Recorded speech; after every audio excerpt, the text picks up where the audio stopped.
let's start today's class. Okay, good.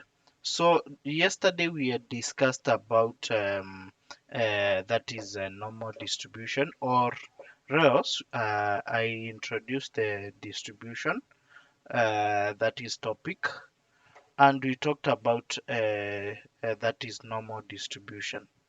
In fact, we started with the definition of probability distribution, and we said that probability distribution, of course, we said it's a mathematical statistic, and it is majorly used to that is to model or to show that is to show the distribution of possible outcomes of an event.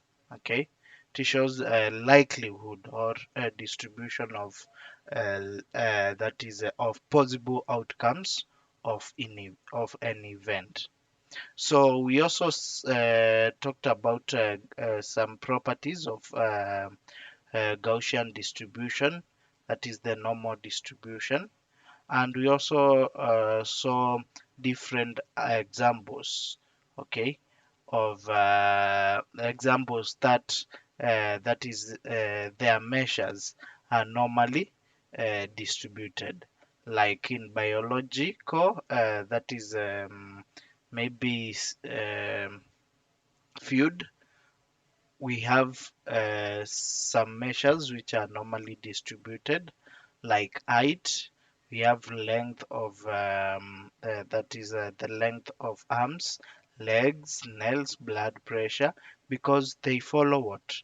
They tend to follow a normal distribution. Like we can say in a class we might have that is few people who are that is very tall, then having the majority with that is with average height, okay, and then less also a few people with what, with or are short, okay, who are extreme short, like the dwarfs, okay. Yes. So also, I know in while in college or in universities, sometimes you might hear your lecturer saying that, of course, the results or the that is the exam outcome must follow what? Must follow a normal distribution, meaning that, of course, we'll have few people who will have scored that is high mass, that is more than three-quarter of the scores. Okay, then average, that is most of the people will be scoring average, maybe in a cut, and then also we will have a few people who will be scoring that is below average. Okay, that's why sometimes you hear them saying, of course, the results must follow a normal distribution. Meaning we'll have some hairs, then we'll have that is most of people scoring B and C, okay, and also D, and also a few people scoring F, okay. Yes. So that's what the lecturer means. So I want us to see that is how normal distribution behave when we change the mean. Okay. So this is the standard mean for this distribution. We are taking that is mu. This is a population. Okay. So as you remember, we said that that is we say a data, it's not, or a data set, it's normally distributed with mean mu and standard deviation sigma, okay, as this one. This is normal distribution with mean mu and variance sigma squared. So in my case, I've just used standard deviation. Okay, that's why you can see we have what, sigma only. But if we square, we will have what? We will have mean. Okay, so I want us to control that is the distribution. Okay, controlling using or controlling for standard deviation, meaning we are going to that is to maintain the standard deviation as a constant. So if the standard deviation or maintaining standard deviation that is constant and varying that is the mean, increase in mean, okay, of a normal distribution will shift the normal curve to the what? To the right. Okay, you can see here we have an increase in what? In mean from 743 to 960. Okay, and you can see now our original, this is the original that is curve. So you can see our curve now has changed to what? Or has shifted to that is to the right, okay, of the original curve. Okay, maintaining, still maintaining that is still maintaining the tails. Okay, you can see the tails are, they are the same even after the shifting. Okay, and also of the the peak of the normal distribution is also maintained. Okay, you can see the peak has been also have been also maintained. Okay, so change in mean will only bring an horizontal shift. Okay, that is in the normal distribution. Okay, so like for example also if we reduce the mean, okay, if we reduce the mean, you can see now the normal distribution has shifted to the what? Has shifted to the left. Okay, still maintaining standard deviation as a constant. The tails are maintained. Okay, that is the tail thickness are still maintained. Okay, and the peak is still maintained. Okay, so let's try and read this note.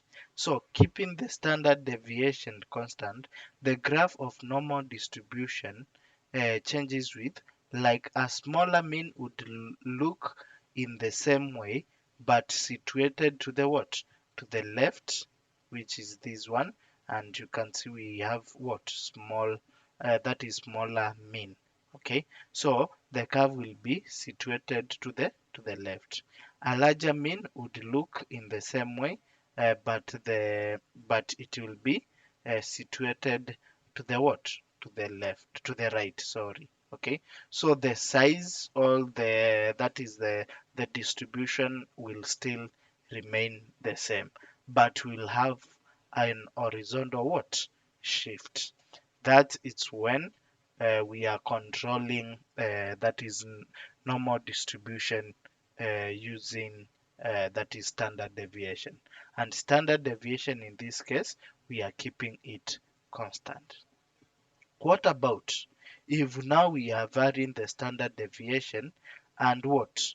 Maintaining mean as what? As a constant. So in that case, we will be controlling the normal distribution for what? For mean. Let's check and see. So good. Here it's our what? Here it's our constant or our original, the one, this one. It's the original curve. Okay, we are maintaining mean constant. Okay, and we are doing what? We are changing uh, the standard deviation. We are varying the standard deviation. Okay, so let's try and see. So if we increase standard deviation, okay, if we increase the standard deviation, you can see now the original curve that is steepens. What can, I don't know the term which I can use, or its peak increases. If we increase the standard deviation, the peak of the original normal distribution will what? Will increase, or it will have a high peak. Okay, high peak, but at the same time, it will have what? It will have thin tails. It will have thin tails.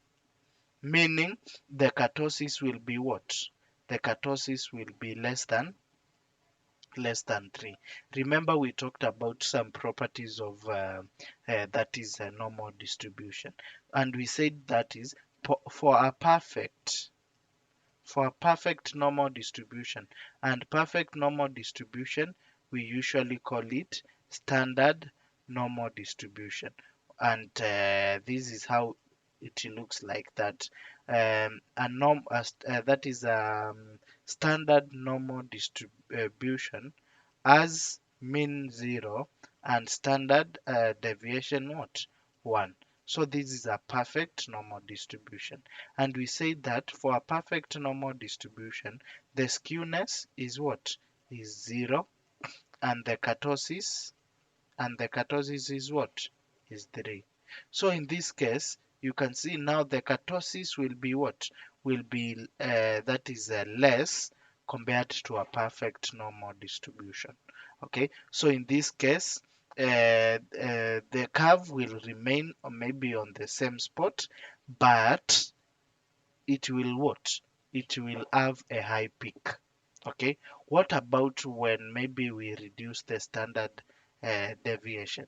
So if we reduce the standard deviation, the that is the peak of the normal distribution reduces. Okay, and the tails becomes what fatter. So you can see the tails have become what they have become more fat. Okay, so meaning the kurtosis here it is larger than 3.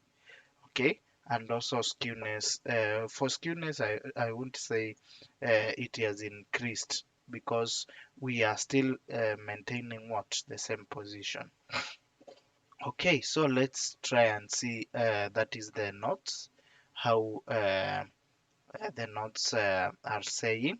So keeping the mean constant, a normal distribution, okay, with a small standard deviation would be situated in the same spot but have higher peak and thinner what? Thinner tails, as in the red. We've already discussed that. Thin, okay? This is thick or fat. So then a larger standard deviation would be situated in the what? Same spot but have a lower peak and a fatter that is tail. So take note of these changes. In fact, in this, that is the previous students were tested on the behavior of normal distribution. Okay, when you vary standard deviation and when you vary what the mean. In the final exam, they were that is under statistics. They were tested that question. That's why I'm telling you that is when it comes to the IBAC exams, they usually that is go with the properties. Okay, they usually go with the properties of distributions. All right. Okay.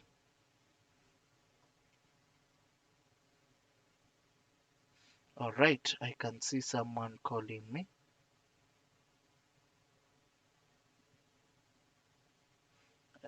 but I will.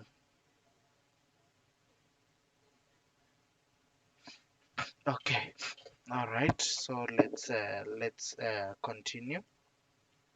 So, for the standard normal distribution, let's start with the standard normal distribution. Okay, so for standard normal distribution, we've said this is the perfect what? The perfect distribution. Okay, and why do we standardize a that is standardize a normal distribution? This is to detect outliers. So, of course, if we have outliers, we will detect, okay, when we are standardizing what? A normal distribution. We'll also that is detect normality. So this and also perform a regression analysis. So these are some of that is standardization, or what we can see when standardizing a normal distribution. Okay, and we have this z statistic. Okay, z statistics. Z statistic is the statistic which we use to standardize a normal distribution. Okay, when it comes to practical, we shall standardize, that is a normal distribution, just to give you that is a practical view of this. Okay, so the standard normal distribution is a particular case of a normal distribution. It has a mean of 0 and a standard deviation of 1, as we had as I had told you. So if every normal distribution can be standardized using the standardization formula, the Z test. That is the Z statistic is the one which we use to do what? To standardize a normal distribution.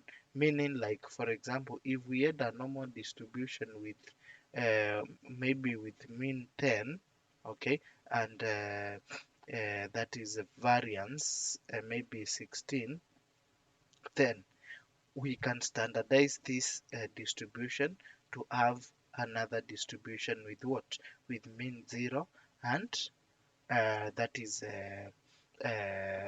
standard deviation 1. Okay, yes. Now I want us to go to the central limit theorem. Okay, yes, I want us now to discuss about the central limit theorem. Excuse me. Yes, you can ask before I can Oh, just I have a continue. question on the standardizing the normal distribution. What does that mean to standardize? So to standardize, like that is like you can see that is we usually have that is some objective. Okay, like for example, if your normal distribution, or if your yes, if your normal distribution has some outliers, meaning it's not a perfect distribution. Okay, and if it has outliers, you can't use that is a distribution maybe to do some hypothesis or to come to a conclusion. Okay, you'll just say that maybe your data tends to follow a normal distribution. But for example, if we want to have like a perfect distribution, a distribution that can correctly maybe model that is your data, maybe may it be that is claims data, or maybe pricing data, you will have to do what? You will have to standardize it, okay, for you now to get the right probability. Okay, remember, when we are talking about normal distribution, we are talking about probabilities. There are probabilities which you will get, okay, and those probabilities might be affected by the outliers. Okay, so when we are saying we want to standardize a normal distribution, basically what it means is that uh, we want to make sure, okay, that is our probabilities are not affected by outliers, and they are very what we can say they are more accurate, okay, than a general normal distribution. So the reason for standardization is more so to come up with the perfect probabilities. Okay, yes, is to come up with the perfect probabilities, which maybe you can use to maybe to predict, okay, or maybe which you can use to that is to model, use maybe another data. Okay, so basically that's the aim of standardization. Okay, yes, that's what I can explain about standardization. Okay. Yes, because when now we will come to the practicals. Okay, remember here we will be dealing with probabilities, that is will generate probabilities of maybe different events happening. Okay, of different events happening. Okay, so we'll have that is probabilities. So, and we need the most accurate what? Probabilities. All right, so let's discuss about that is the central limit theorem. The central limit theorem, that is CLT, is one of the greatest statistical insights. Okay, and it states that this is that is how that is the central limit states. It states that no matter the underlying distribution of a dataset, the sampling distribution of the means would approximate a normal distribution. Okay, that is, moreover, the mean of a sampling distribution would be equal to the mean of original distribution, and the variance would be n times smaller. Okay, and when can this happen? When now we are increasing the what? The sample size. Okay, it's like, to take it that is in a simple what? In a simple that is language, or layman's language. Okay, uh, as we increase n, remember what is n? N is the sample size, meaning we have a population size and we have a sample size. So n is the sample size, okay? And when we have a sample size, we have its what? Mean, or the mean of that sample size, okay? What we are basically saying that as we increase the size of what? That is, as we increase the size of n, okay, the mean of the sample data tends to that is to come close to the what? To the mean of population, okay, or it tends to come that is close to the close to the that is mean of the of the population, okay. And with this, okay, now your data will tend to follow what? Will tend to follow a normal distribution. And take note of tend, meaning, or approximate, meaning it will be almost, or it will tend to follow what? A normal distribution. It's not a must we get a perfect normal distribution, but it will tend to follow that is a normal distribution. Okay, yes, you can see now here, like the more samples, the closer to the normal. Okay, yes, that is our k, or let's say our n is what? Is approaching infinity, or our n is approaching the big N. So the bigger the sample, the closer to the normal. Why is this theorem useful? Okay, so the that is the CLT allows that is us to assume normality for many different variables. That is very useful for confidence interval hypothesis testing and regression analysis. In fact, the normal distribution is predominantly that is observed around us, due to the fact that following the CLT, many variables converge to the normal. But I will give you more details on this. So let's now, I want us to switch to the that is to the other presentation. I want us to switch to the other presentation. Okay, let's now try and check something on what? On this distribution. Okay, so that is on this theorem. So, as we had said that, what is central limit theorem? So, in probability theory, the central limit theorem, that is CLT, states that the distribution of a sample variable approximates a normal what? A normal distribution as the sample size becomes larger, assuming that all the samples are identical in size and regardless of the population's actual distribution shape. Okay, yes, and basically To give maybe some takeaways of that is of central limit theorem, we can say that no, in fact this is a conclusion.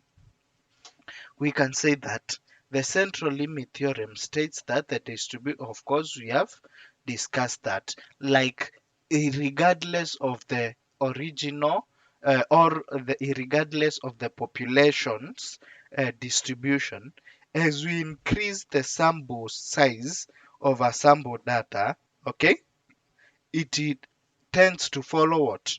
That is the sample mean tends to follow or tends to follow a normal distribution. And we have some conditions for that is for CLT to odd. Okay, n must be greater than what? Must be greater than 30 for CLT to that is to odd, meaning that is any if n is less than 30, okay, then the what? The central limit theorem can odd, cannot odd. Why? They usually say that that is less than 30 sample, that is a sample size.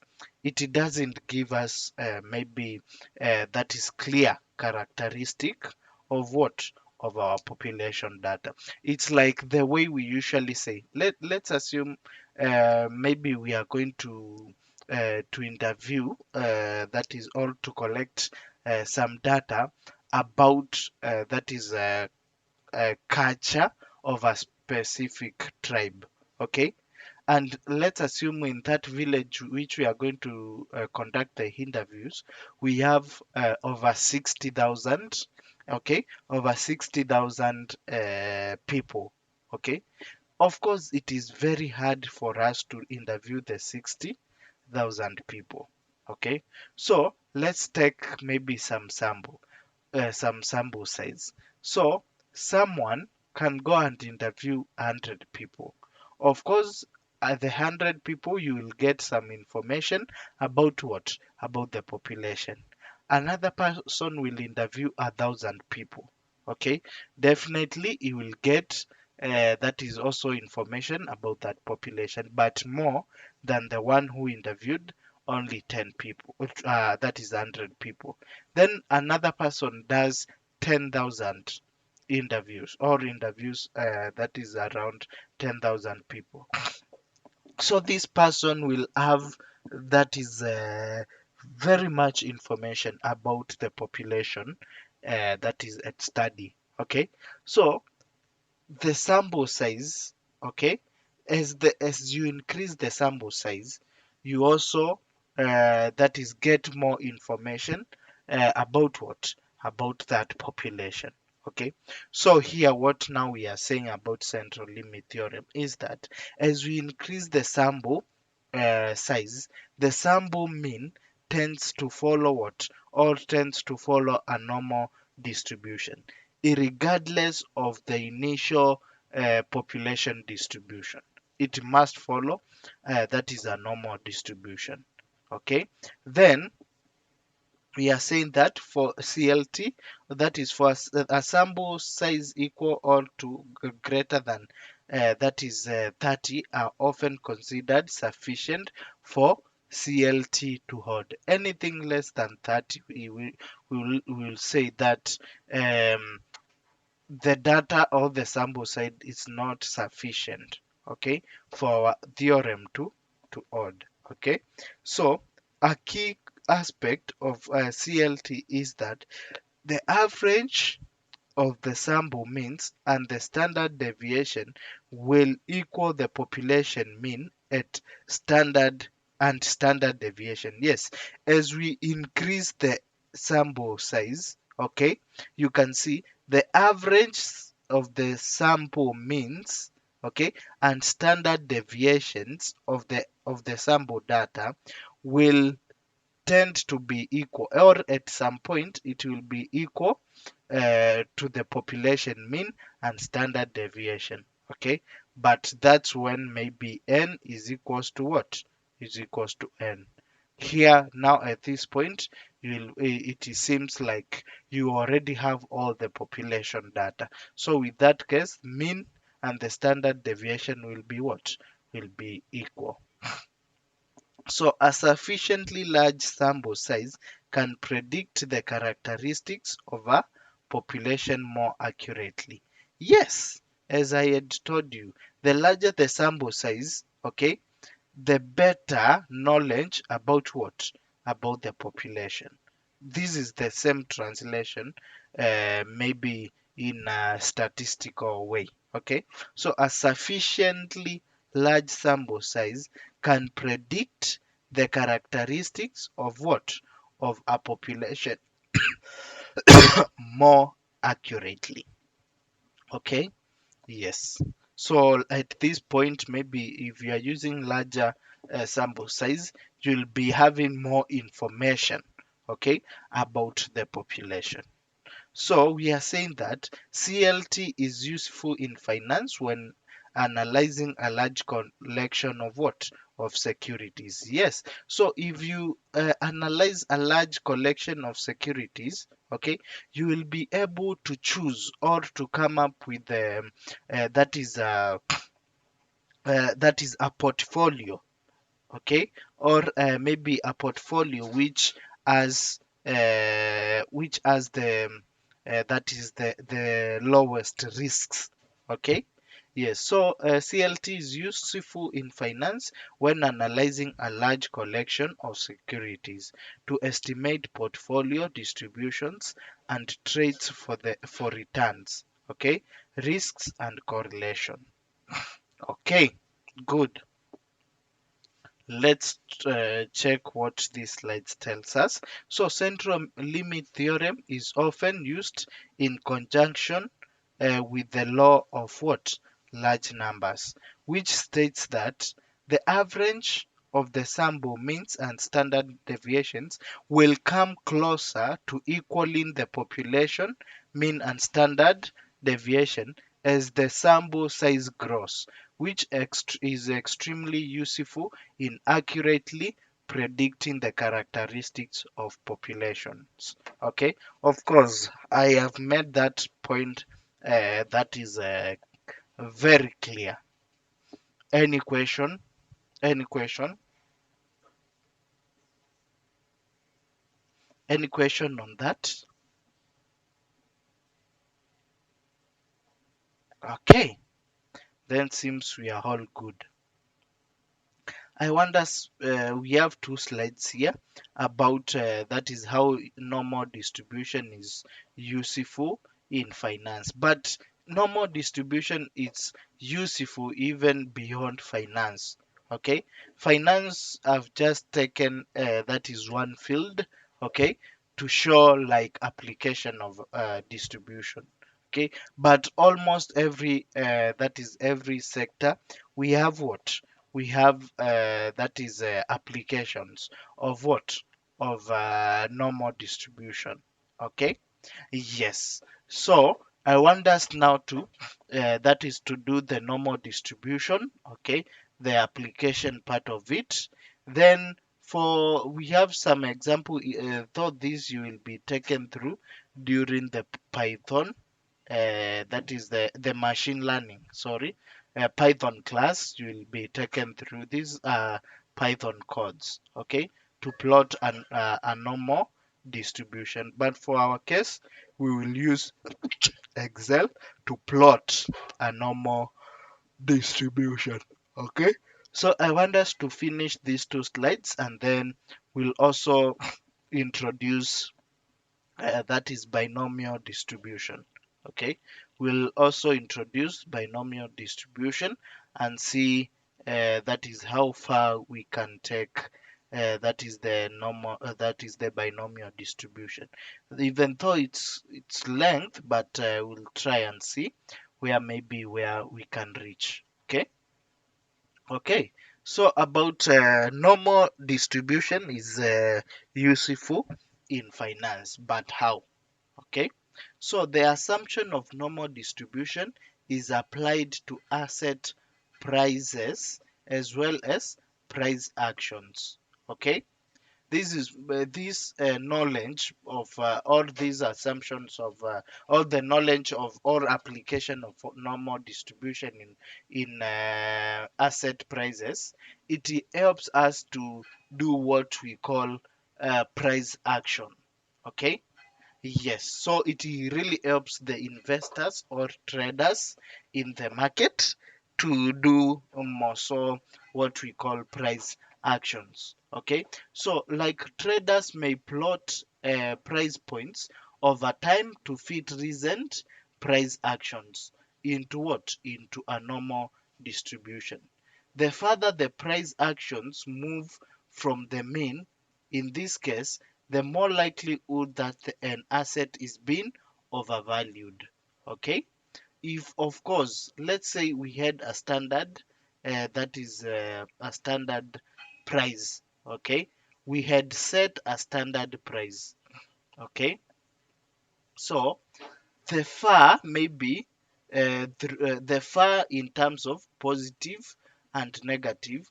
Negative meaning we are increasing, we are having a bigger what, a bigger that is asset price. Okay, it might mean that we are overvaluing what, our asset. Like for example, if our main asset price was 2000, okay, but your price action, okay, your price action is trying to increase, it's trying to increase the asset price, okay, to that is to increase the price. Okay, so with that, definitely at some point it will find it will reach up at some point whereby that is, you'll be like overvaluing that asset. Okay, meaning that asset should be going for much lesser than what you are pricing it, like you are overvaluing what, that asset. Okay, due to that that is price action you have taken. Okay, also let's come to when maybe you are reducing what, you are reducing or your price action, it's reducing the price of the asset. Okay, so with that, at some point, if you reduce or if your price action affects that is your asset price to the that is to the negative side, then it means it's like you are depreciating that asset.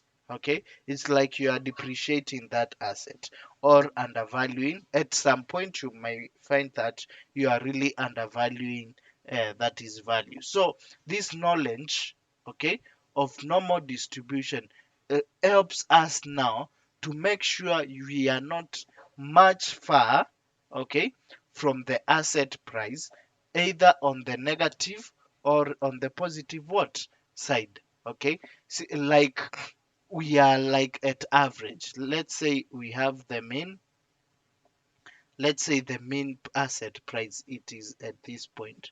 Okay, so normal distribution can help you to control the that is the asset. Okay, to keep maybe your what, your prices across to what, across to this point.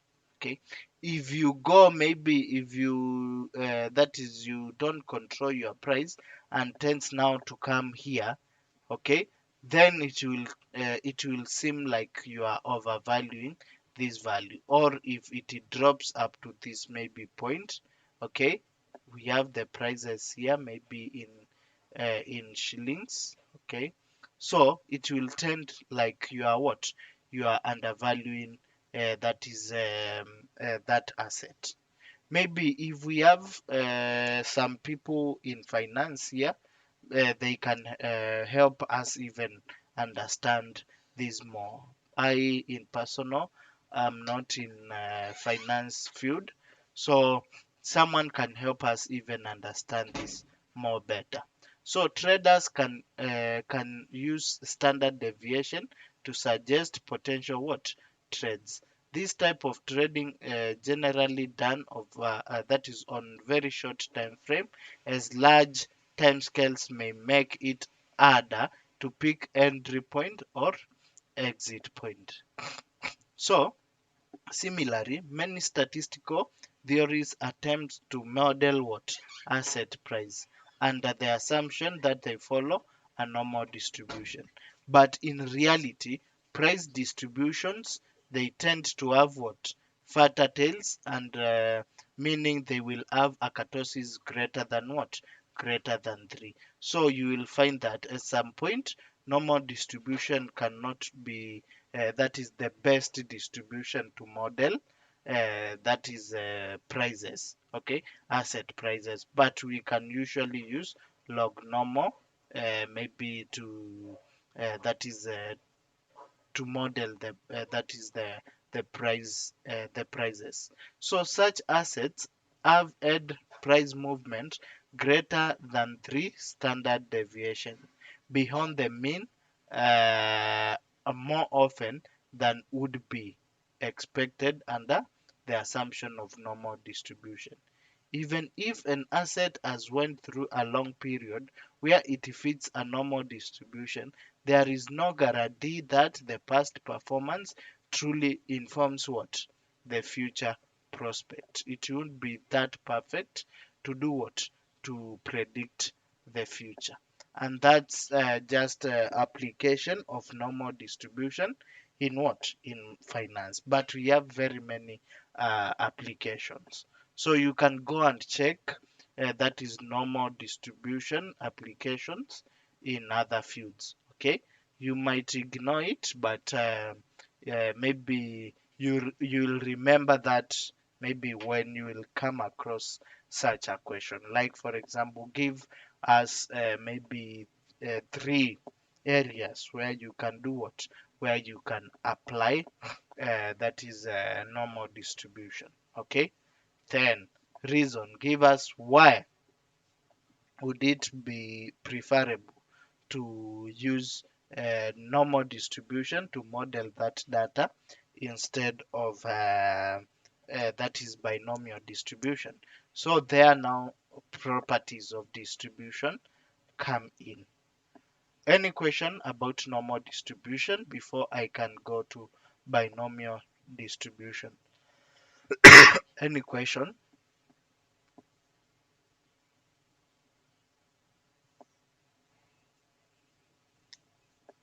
Any question?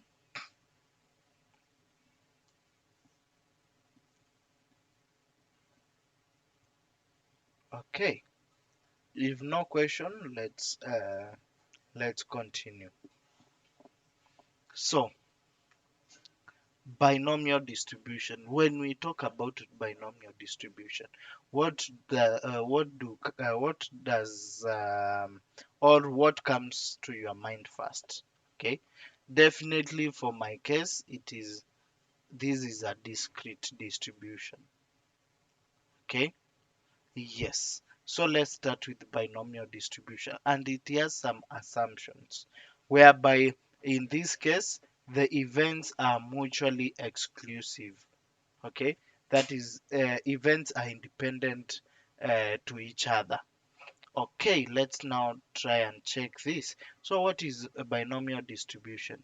So the binomial distribution is a probability distribution that summarizes the likelihood that a value will take one of the two independent possible outcomes. Okay, so here we are that is we are talking about a likelihood of event, that is of an event, okay, taking one of the two possible outcomes or two independent outcomes, okay, under a set, under a given set of assumptions. And we have the assumptions here. So the underlying assumption of binomial distribution are that only one outcome for each trial. Okay, we only have one outcome of what? For each trial, and that each trial has the same probability of what? Of success, and each trial has the same probability of success. Like for example, If we toss a coin, we definitely know we have two possible outcomes. It's either we get a tail or a head. Okay, and the probabilities in that case, it is the same. It is 50-50. If I toss a coin heavily, that is, I toss a coin, I know that is, I only have two possible outcomes, head or a tail. So my probability is half and half. Okay, yes, so that's one property. That is, we expect only one outcome, okay, from each trial. Okay, then the second property, each trial is mutually exclusive. Those are the two major properties. Each trial is mutually exclusive to each other, meaning that is each that is trial, it is independent to each other. Like the first trial won't affect the second trial. Like for example, if we toss a coin, okay, and the first that is trial, we get ahead. Okay, so if we get ahead, it is not a guarantee that that is the next toss we will get what, we will get a tail.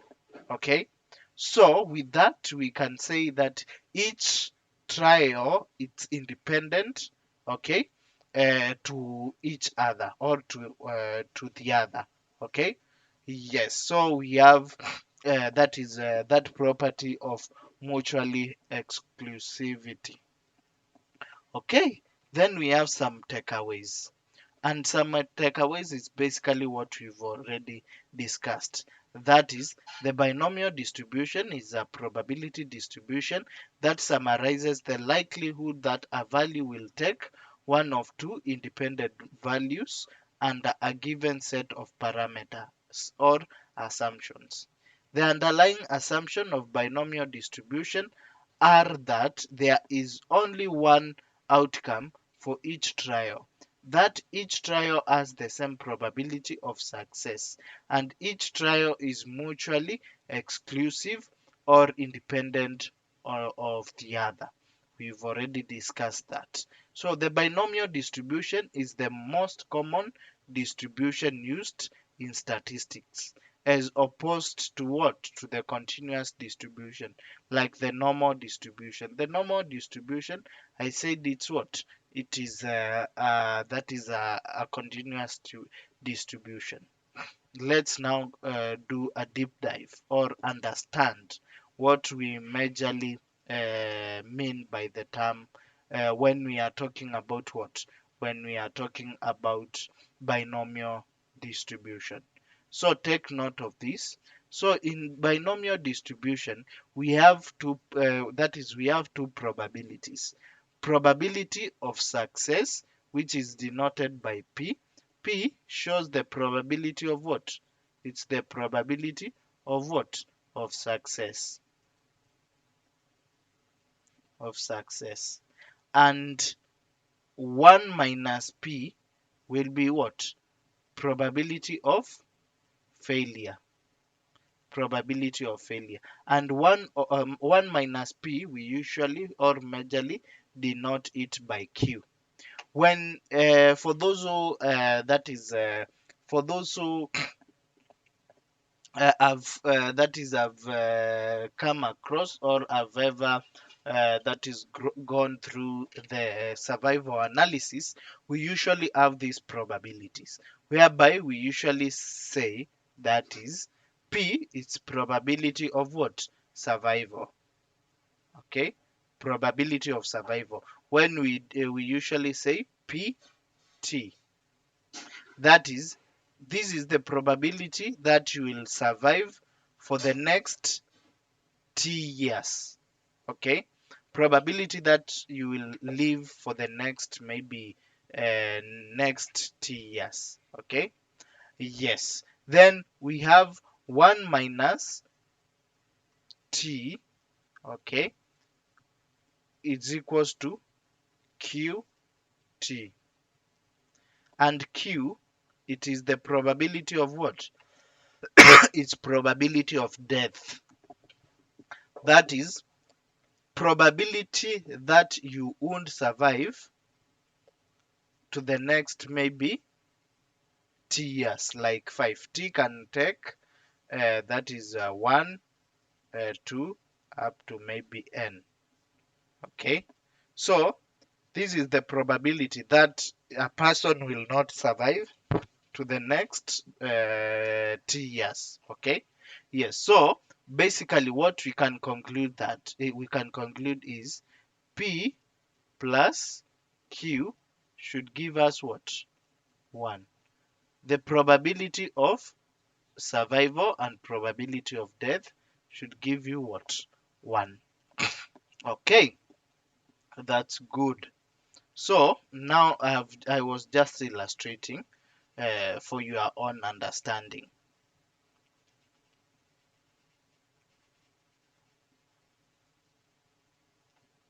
So here we have now P, probability of success, and we have Q, probability of what? Failure.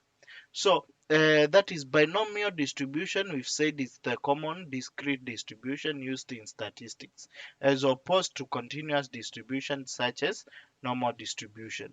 This is because the binomial distribution has only counts, or it counts only two statuses or states. Okay, typically represents 1 for success and 0 for failure. Like for example, if you are playing a that is a basket, okay, it's if you that is if you uh, take all the throw the ball, okay, at and it gets through the basket, that's we usually count that as what? As a success. And a success, it is what? A 1. If it does not, then that's what? A failure. And a failure, it's represented by 0. So given n number of trials, so here we have n, which is total number of what? Trials. And we'll also have x.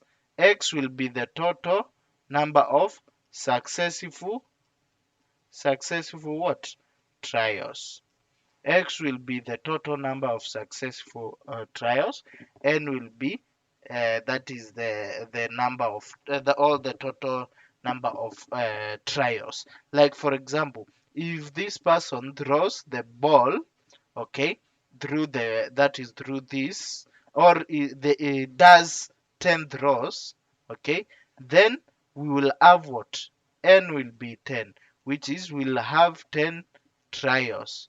Okay, this is it's regardless if it's going through the basket or it's not going through the basket. Okay, then out of these 10 trials, 8 trials they make it to go through the basket. So now x is what?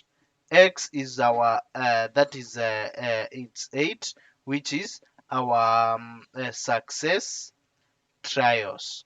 These will be our successful trials. So take note of that.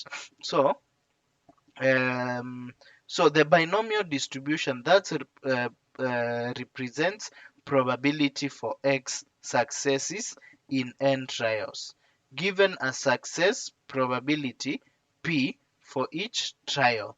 So binomial distribution summarizes the number of trials or observations when each trial has the same probability of attaining one particular value. The binomial distribution determines the probability of observing specific number of successful outcomes in a specified number of what? Trials. It's like also the example of what?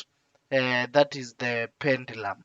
Okay, when that is in physics back in high school, when we were doing what? When we were measuring that is oscillations, and oscillations we were counting only the complete oscillations, that is to and fro.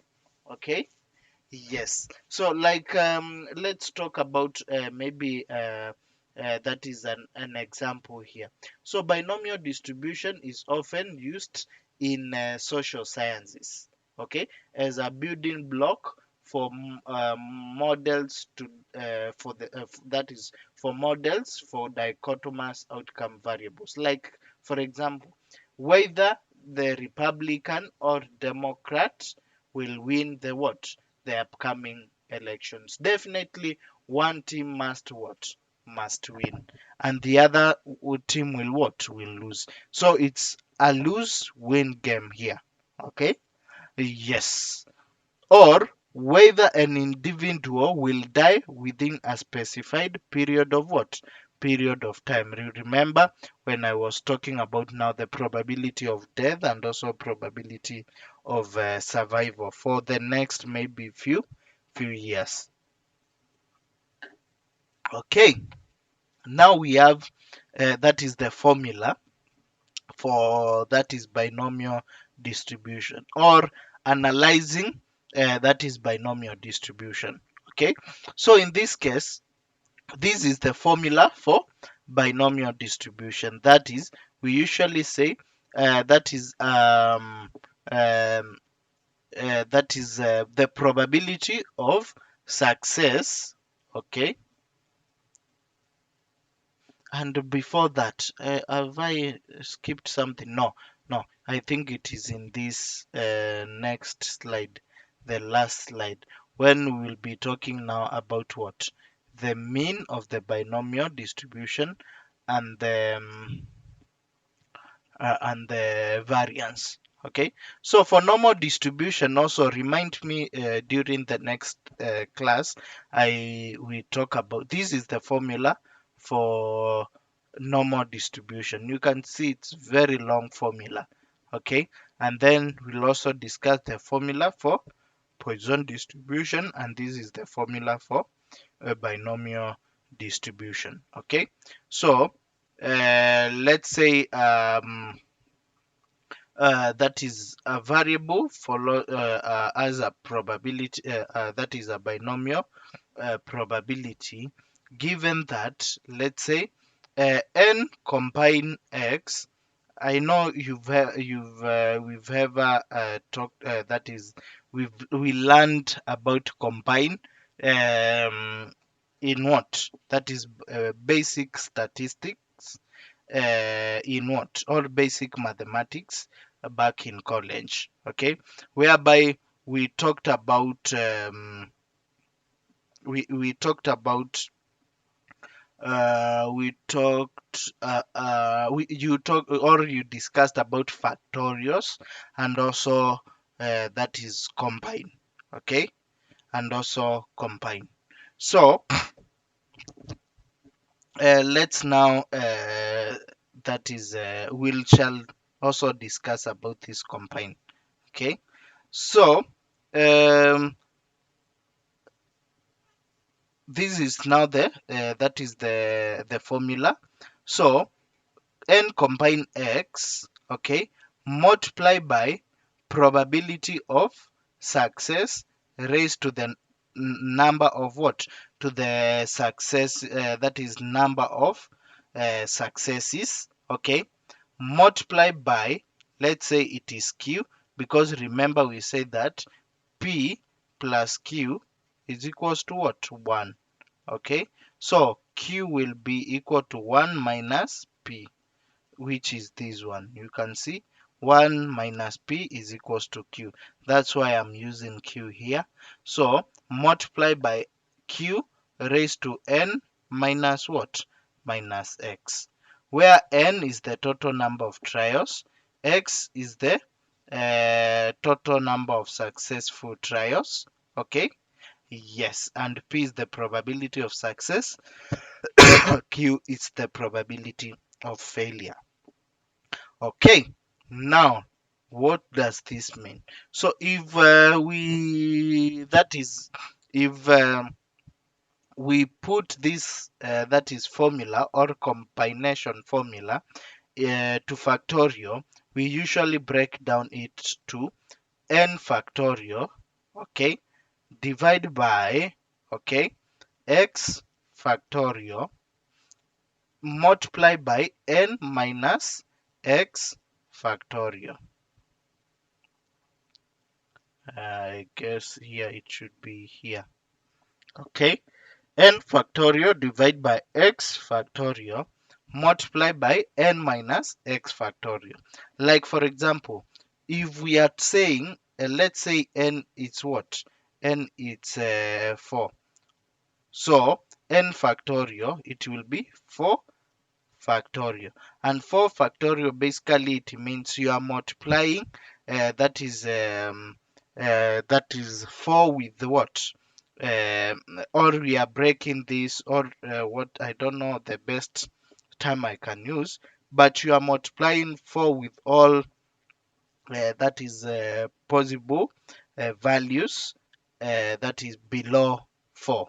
Okay, and of course it should be whole numbers. Like for example, I'm saying that is it's 4 multiplied by 3 multiplied by 2 multiplied by what? By 1. 1 is the smallest value.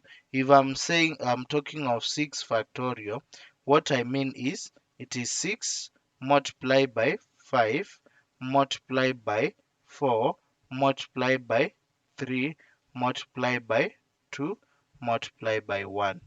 Okay, so this is what? This is also that is a factorial, how we that is distribute factorial. Okay, so if we talk about that is n trials, let's assume we had um, we had 6 trials. Okay, let's assume we had 6 total trials. This is our n, and we had how many success? So we had x, it's what? X is 6. Okay, so in this case we can now that is do this will be now, sorry, x, let's assume it's 4. So this will be 6 combine what? 6 combine x.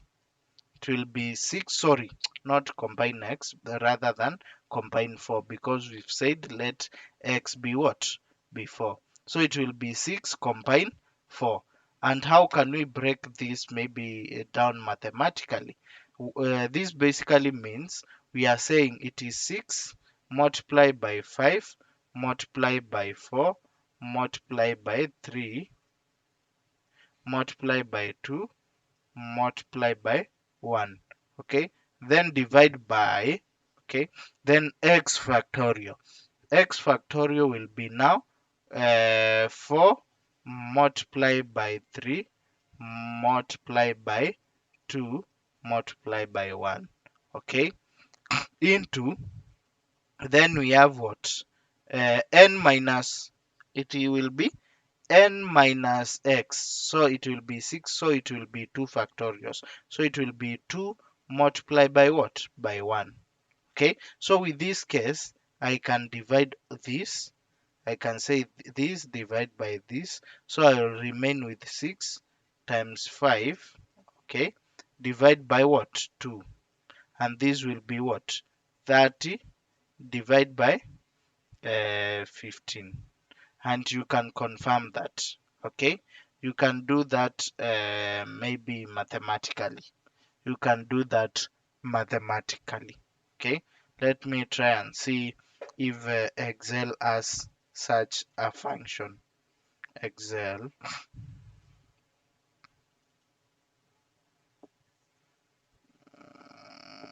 but what I know, it has factorial. Excel has factorial, but let me confirm if it has combine. Combine, yes, we have combine. So combine, we need the number and the number chosen. So we need 6 combine 4 and see what will be the outcome. So you can see the outcome is what? It's 15. What we got here. What we got here. What we got here. 15.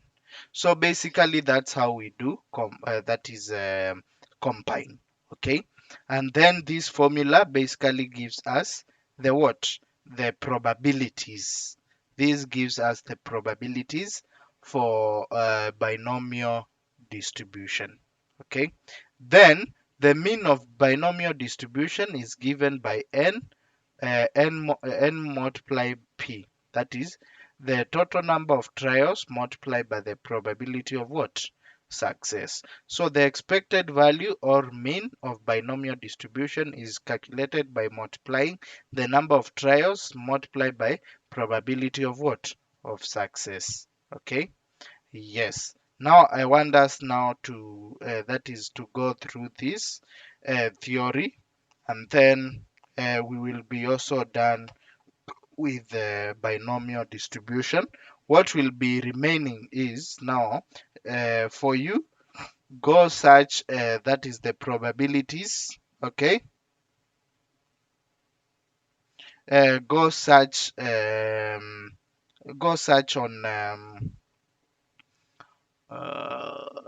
on the proper that is properties of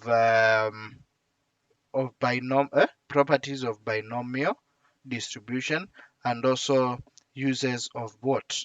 Uses of normal that is of binomial distribution, or applications of what? Binomial distribution. Okay. All right. Okay, good. Now let's go to this. So the mean value of binomial distribution, we've said, is given by NP, and the variance of binomial distribution is given by NPQ, or NP multiplied by 1 minus P. Remember, 1 minus P is what? It's Q. So it's the same as NP minus Q. Okay. So when P is 0.5, that is the probability of that is when the probability, or when P is 0.5. Okay. Also remember, Q will be 0.5. Okay, because this is 50%, so the probability of this will be also that is it will also be 50%. Okay. Okay, so when P is greater than what? When P is greater than 0.5, the distribution is skewed to the what? To the left. Meaning, if we are saying it is skewed to the left, that is the tail is long to the what? Is long to the left. Okay. Then when we are talking about when it is now, when P is less than 0.5, then the distribution is skewed to the what? To the right.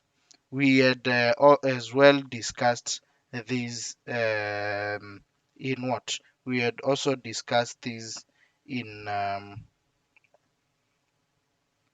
just a minute.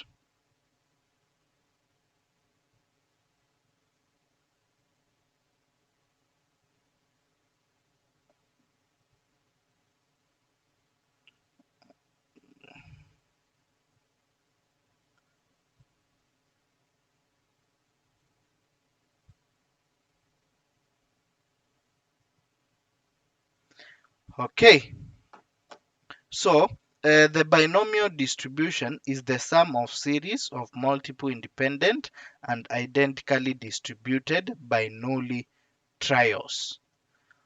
Allow me, in fact, to end the class at this point, because now from this point, that is now I will come and show you how a binomial distribution becomes what? A special type of what? Binary distribution.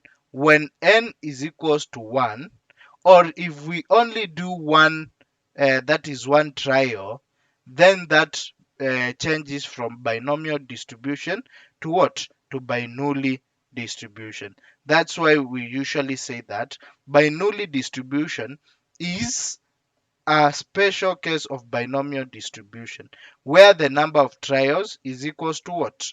Is equals to 1. allow me to come and start from this point from next class so that I might not extend much. Of course, I know we are tired. So